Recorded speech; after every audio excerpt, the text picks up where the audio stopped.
कि अगर तुम्हारी बहन है, उसको किसी भी वजह से तुम्हारे जीजा ने तलाक दे दिया, फिर तुम्हारी बहन वापस जाना चाहती है, कह रही है कि मैं अपने बच्चों को हरामदा नहीं करना चाहती। अब क्या तरीका है? क्या ज़रूरी है कि तुम्हारी बहन किसी के पास जाके जो है वो सेक्स करे फिर आए? किसी तरीके से सही लगता है तुमको ये चीज़?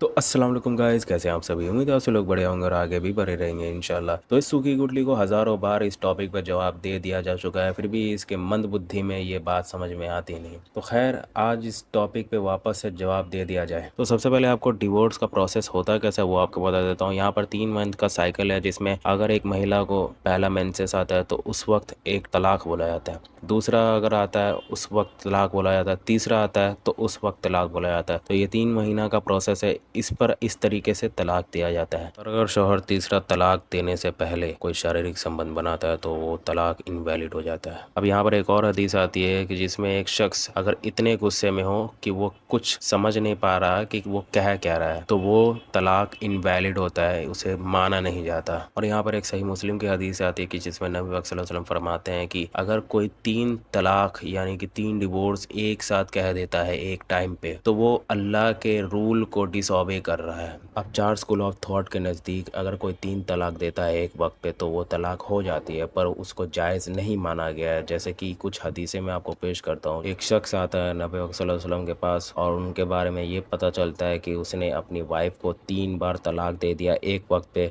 इस पे नबी सल्लल्लाहु अलैहि वसल्लम बोलते हैं कि क्या तुमने अल्लाह के किताब को खेल समझा है। इस पे एक शख्स उठता है और कहता है ए अल्लाह के रसूल, क्या मैं इसे मार दूं। और एक फिक की किताब है जिसका नाम शरह मानी अल अतर है, जिसमें लिखा है एक शख्स ने अपनी वाइफ को 3 बार तलाक दे दिया एक वक्त पे, जिस पे हज़रत उमर ने उसके पीठ पे कोड़े बरसाए। तो यहाँ पर 3 तलाक अगर कोई देता है तो उसे माना तो जाता है, पर इसे पसंद नहीं किया गया है। और कुछ स्कॉलर ऐसे हैं जिनके नज़दीक 3 तलाक एक ही माना जाता है, जैसे इमाम इब्न तैमिया। और एक हदीस भी आती है जिसमें ये लिखा हुआ है कि नबी सल्लल्लाहु अलैहि वसल्लम के वक्त पे और अबू बकर के वक्त पे और हज़रत उमर के वक्त पे जो तलाक था, अगर कोई 3 बार कह देता है एक साथ एक टाइम पे तो वो एक माना जाता था। और यह हदीस अबी दाऊद की है, जिसमें आप सभी को ये पता होगा, जिसमें नबी सल्लल्लाहु अलैहि वसल्लम फरमाते हैं लानत हो उस पर जो एक डिवोर्स महिला को उसके पहले वाले हस्बैंड के लिए लॉफुल बनाता है इंटेंशन के साथ। कुल मिला के बात ये हो गई कि तलाक देने वाले को पता है कि तलाक किस तरीके से दिया जाता है, गुस्से में नहीं देने का है, यानी कि वो गुस्से में है और उसे पता नहीं है कि वो कह क्या रहा है, वो डिवोर्स वैलिड नहीं होता। 3 महीने में डिवोर्स होता है, यानी कि पूरा क्राइटेरिया सेट है कि किस तरीके से डिवोर्स होता है। अब अगर उसे सच में नहीं रहना है तो वो ऑफ कोर्स डिवोर्स देगा। हाँ, एक और चीज़ है कि ये सूखी गुटली ज़रूर ये बोलेगा कि कुरान से दिखाओ हलाला। तो भाई इस कुरान के वर्स के अनुसार चैप्टर 3 वर्स नंबर 132, जहाँ पर साफ लिखा हुआ है कि